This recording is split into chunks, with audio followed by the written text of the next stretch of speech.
Tonight, a town meeting in East Palestine, Ohio, where worried residents are getting a chance to express their concerns after a freight train derailment caused evacuations and a fiery, toxic mess. Joy Behar knew exactly who to blame for this toxic catastrophe sparked by years of political corruption and corporate greed.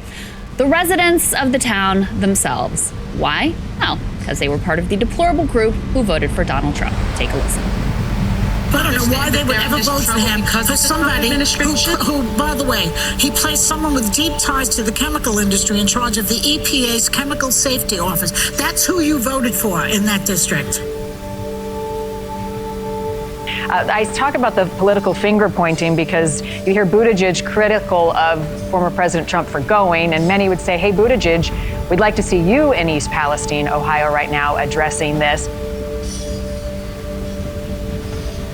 It was a catastrophe that happened that changed our lives, and we're never going to get back to normal. Since the derailment happened, I was a gas pipeline worker. I developed congestive heart failure, which ended up spiraling into severe heart failure. I've been unable to work since April of last year, unable to provide for my family. I've lost my health benefits in that time. I can't afford my medications right now because of this, because of something that could have been and should have been prevented by the railroad, by Norfolk Southern. I live about 3 blocks from the train derailment. I was diagnosed with systemic contact dermatitis due to chemical exposure. I have now lesions in my spine. I have cysts on my kidneys. I am losing everything. I'm losing my home. I lost my relationship. I'm a foster parent. I lost my kids. This is more than one person can take.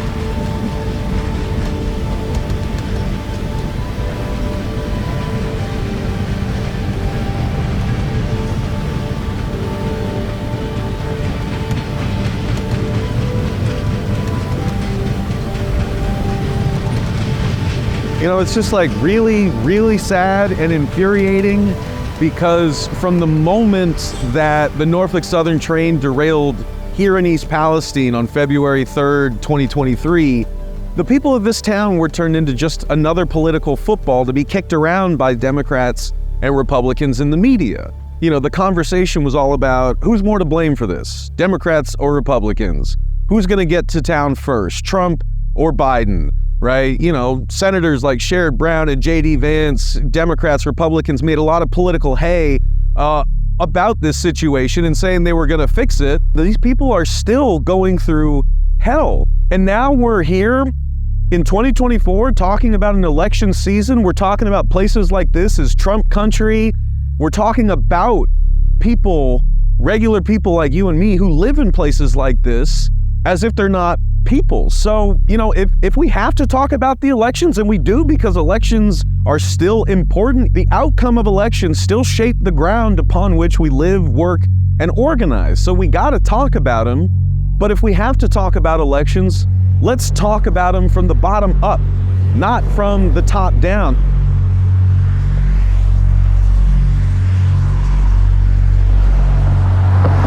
I was talking to East Palestine resident Ashley McCullum on the phone the other day about politics and about the differences in the political differences that exist in the world today, and that everything is boiled down to who are you going to vote for in the presidential election. She said, Steve, if you came upon a car wreck and the car was on fire and you rushed up to help people, would you ask them who they voted for? Like, of course not. You'd pull them out.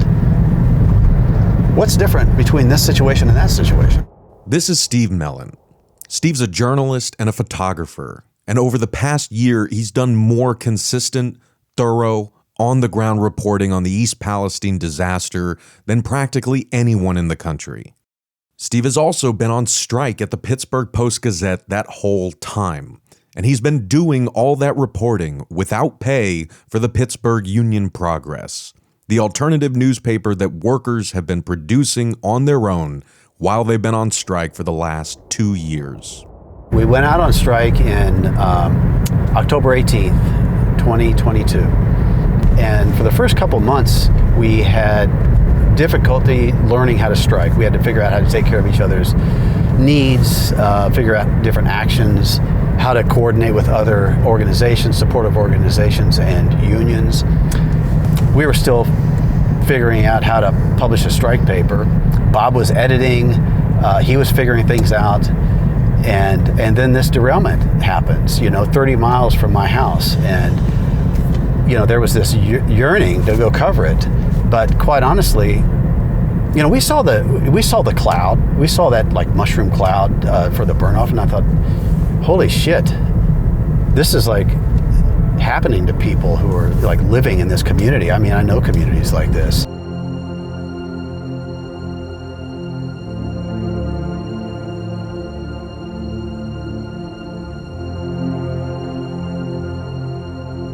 Covering a story like this, in my experience, in doing this for 40 years, if you want to cover this story accurately, you have to build relationships with people. And I've been able to do that with that on strike, simply because if we think this is important enough, and I need to come up here once a week and sit and talk to people for 3 hours at their kitchen table about what they're dealing with, and not go home and write a story because the story's not done yet, we can do that. If the Post-Gazette or any other news organization is paying me, they're going to want a story. They can't afford to have somebody out working on a story that's not going to have an immediate payoff and fill that space and generate audience and revenue for the publication. I lament the demise of those local media organizations, because I do think they're incredibly valuable just on a daily basis. But when something like this happens, when a catastrophic event occurs in the community, I think a local newspaper is like one of the places people can go to feel bound to each other. We're all dealing with this together.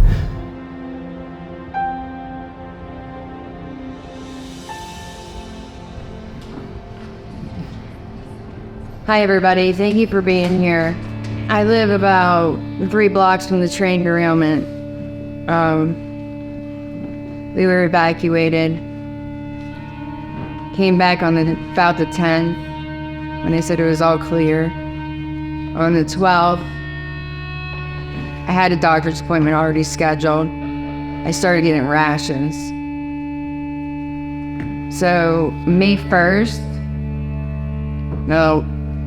this is about the time where they started digging up the pits, cleaning up. I started getting 2nd, 3rd, and 4th degree chemical burns. I have the burns over 80% of my body. They burrow deep down in. It's horrible. On March 23rd, dozens of people from around East Palestine and around the country gathered in the East Palestine Country Club for a conference that was called by the newly formed Justice for East Palestine Residents and Workers Coalition.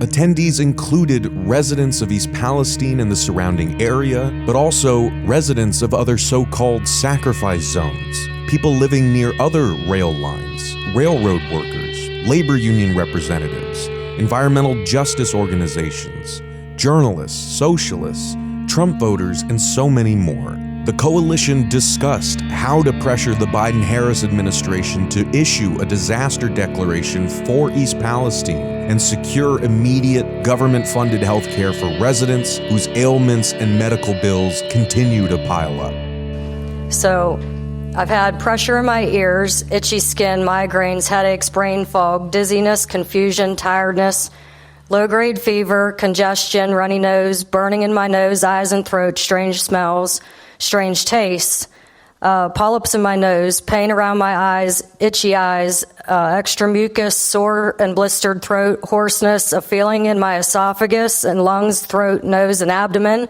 like someone was burning me with acid and lighting me on fire from the inside. Coughing, sore lungs, nausea, vomiting, and diarrhea, sometimes at the same time. Body aches, excessive thirst, loss of appetite at times, stomach pain, abnormal menstruation, cramping and tingling in my feet, twitches, tremors, anxiety, and panic attacks. These are most of the symptoms I can recall. I've had these since the train derailment and the vent and burn that happened last year.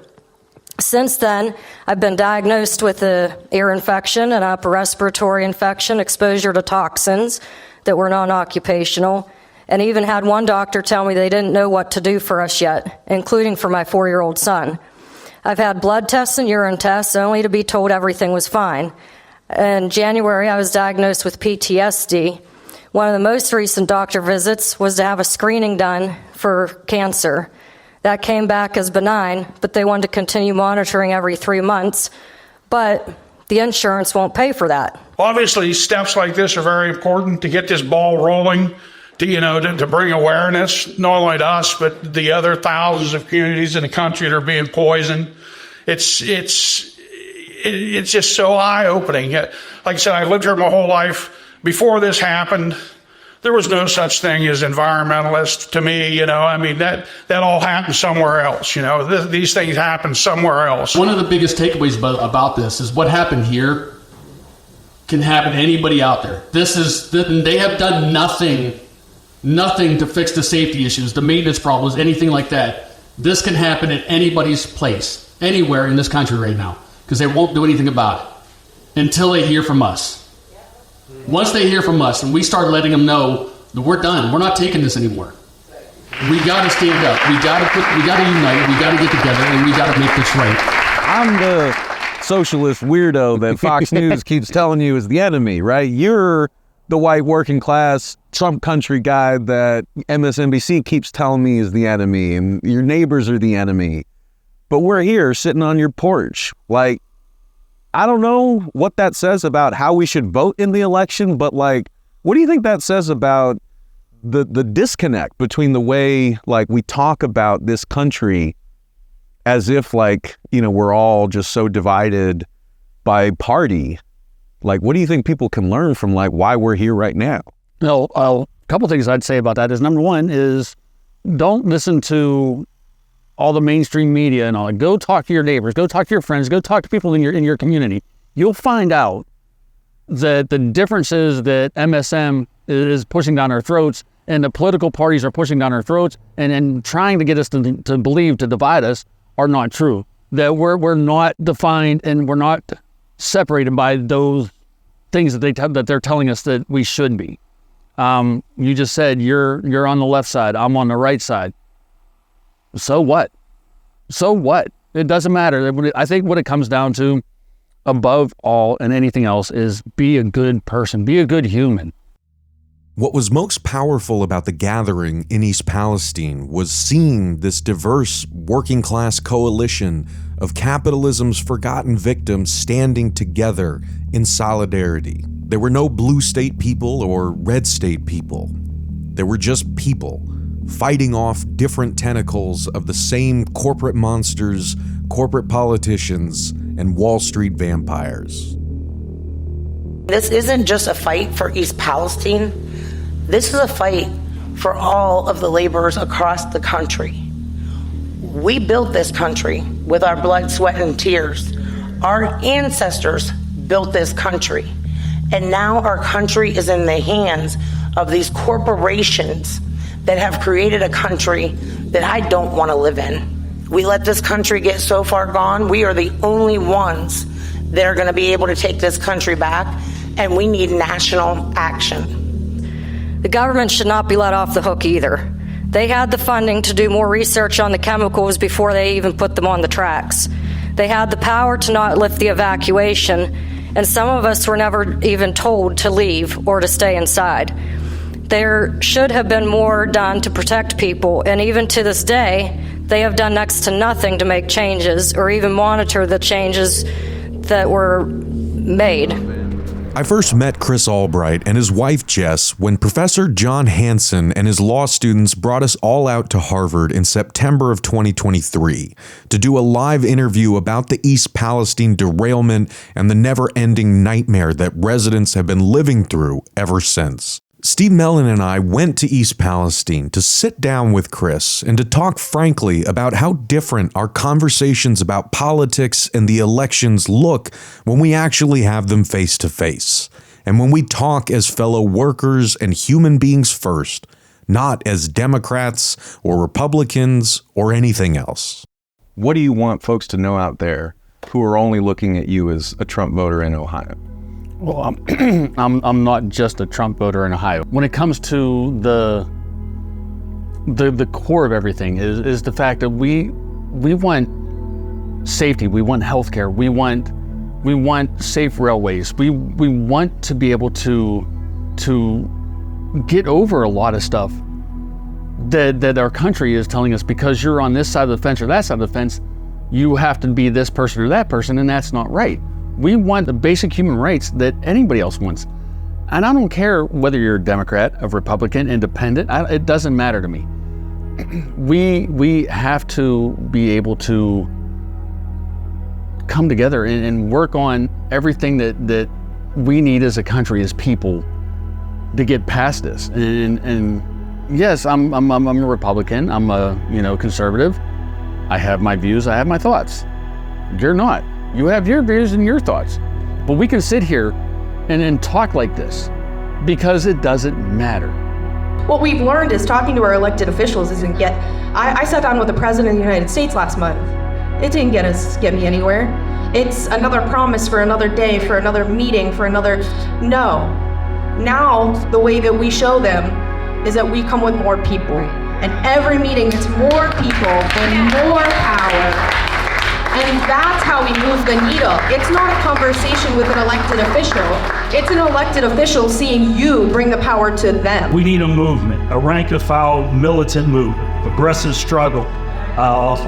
It's going to join a coalition and fight back. But if we want to change things, then we have to create that change. It ain't going to be the Democrats and it ain't going to be the Republicans. Don't worry about some third guy running for president. You have to start at the town council, at the city council, at the school board. When they see that change coming up the hill, then they will understand that you have changed, and that's going to make the society change. So we need to start to demand from these railroads, from these people that's in Washington, pass the safety, what do you call it? Rail Safety Act. Pass the Rail Safety Act. Is it the best thing? No, but it's better than what you got right now. So you gotta move step by step in one direction, right? So everybody here gotta make that commitment. Call your senator, call your congressperson, call one of them crooked people down in Washington, D.C. and say, pass this, because they're still subject to the vote at the end of the day. Right. Right, still subject to one person, one vote. We have to stand up. Yes, Norfolk Southern has agreed to pay a $600 million class action settlement with residents and businesses in and around East Palestine, with payouts varying depending on one's proximity to the crash site, their household size, and other factors. But the company is not admitting liability or wrongdoing. And that settlement, frankly, doesn't begin to cover all that Norfolk Southern has stolen from this community. And residents who desperately need the money still worry about the health costs they will continue to accrue from the chemicals they and their families have been exposed to. And yes, like in 2020, the majority of voters in Columbiana County are still gonna vote for Trump in 2024, though plenty have given up on the whole system. After experiencing such a devastating tragedy, and after being lied to by government agencies and abandoned by elected officials in both parties, the mere fact that Trump visited East Palestine a full year before President Biden did was frankly enough to convince many residents of who supposedly cares more about them. But what I saw and felt in East Palestine was what I've seen in other sacrifice zones around the country. Working people who need help after more than 40 years of corporate dominance, deregulation, disinvestment, and the systematic devaluing of labor and life itself. People who yearn for something better than empty promises and partisan gimmicks, but who feel like nothing better is ever really on offer. I mean, the common wisdom is that, our country is more politically divided now than ever before. I mean, granted, you got to put an asterisk next to that because keep in mind this is a country that fought a civil war against itself, right? But, the point stands that it feels like we have nothing in common, nothing to talk about, nothing to struggle together over. Max, me and you have talked how many times before I even knew that you were on the left side? I'm not, but it doesn't matter. You're a great human being. Steve, you're a great human being. I don't care what side of the fence you're on. It doesn't matter to me. If you're a Democrat, a Republican, a conservative, a leftist, I don't care. Be a good person. If you're a good person, that stuff doesn't matter. I think it's proof that what divides us is a very surface level item. And we can all probably disagree here on who we should vote for, who we personally are going to vote for. But that's not how I've defined any of you two, because we have not had that conversation. We have gathered in East Palestine. What draws us all here are issues that affect us all. They affect you personally now, Chris, on a very visceral and real level. They could happen to me. It could happen to you, Max. And that's what's drawn us together, is the understanding that we're all vulnerable. We all lack in power as individuals. But if we coalesce around issues, around the things that are important to us, the safety of your family, the safety of your community, how we should treat each other as human beings, not as Trump voters or Biden voters, but as human beings who want the same things out of life. We want a healthy family. We want a life that we feel proud of. We want to be able to live lives that give something to the community that we can feel proud of. Like, I mean, these are just real nuts and bolts things that it feels like it had to get to a point where we've lost so much of that what binds us is more apparent now than ever. But I do genuinely feel that whatever path forward we have, it's got to start there.